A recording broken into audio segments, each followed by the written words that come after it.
இனிய தமிழ் வணக்கம். வெல்க தமிழ்.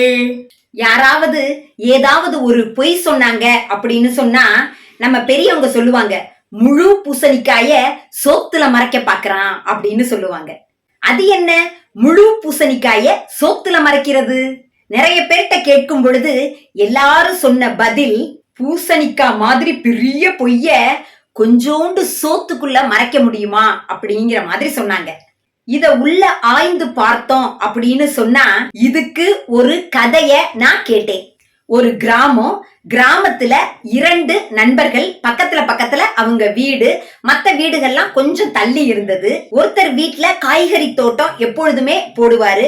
பக்கத்து வீட்டுக்காரருக்கு அவ்வளவா காய்கறிகள் வளராது. ஆனா ஒருத்தர் வீட்டுல மட்டும் நல்லா காய்கறிகள் செழித்து வளருது.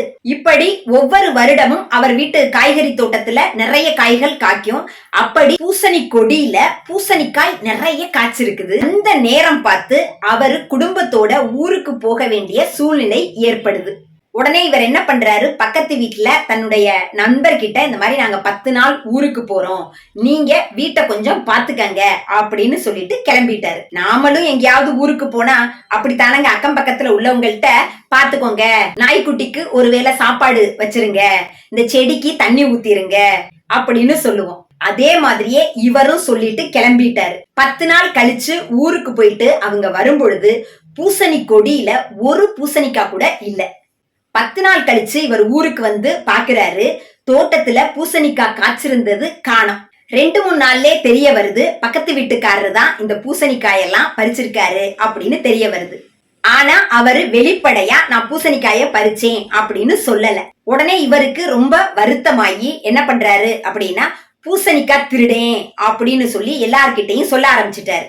ஊர்ல யாராவது அடையாளம் கேட்டா அந்த பூசணிக்காய் திருடன் வீட்டுக்கு பக்கத்துல பூசணிக்காய் திருடனுடைய பையன், பூசணிக்காய் திருடனுடைய பேரன் அப்படின்னு சொல்லிட்டு அவங்க குடும்பத்துக்கு பூசணிக்காய் திருடன் அப்படின்னு சொல்லி பேரு வந்துருது. இந்த பூசணிக்காய் திருடனுடைய பேரன் பாக்குறான், என்னடா நம்மளை எல்லாருமே பூசணிக்காய் திருடன் பேரன் பூசணிக்காய் திருடன் பேரன் அப்படின்னே சொல்றாங்களே, எனக்கு மனசுக்கு கஷ்டமா இருக்குது, இந்த பேரை பட்டத்தை எப்படியாவது நாம மாத்தணும் அப்படின்னு மனசுல நினைக்கிறான். இவன் என்ன பண்றான், தினமும் 10 பேருக்கு சோறு போட ஆரம்பிச்சான்.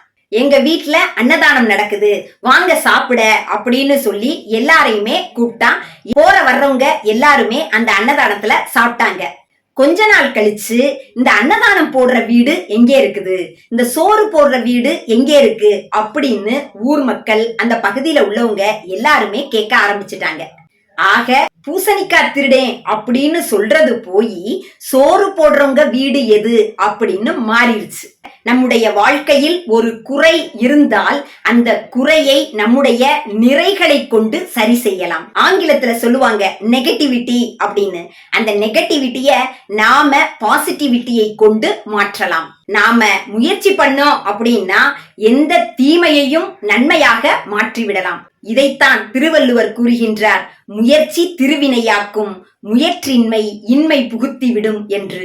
அந்த பேரை எப்படி தங்கள் குடும்பத்திற்கு ஏற்பட்ட அவ பெயரை சிறந்த அடையாள பெயராக மாற்றினானோ அதை போல நீங்களும் உங்களுடைய வாழ்க்கையில் நல்லதையே செய்யுங்கள், நல்லதே நடக்கும். நமது முயற்சியை கொண்டு அனைத்து வினைகளையும் திருவினைகளாக மாற்றுவோம்.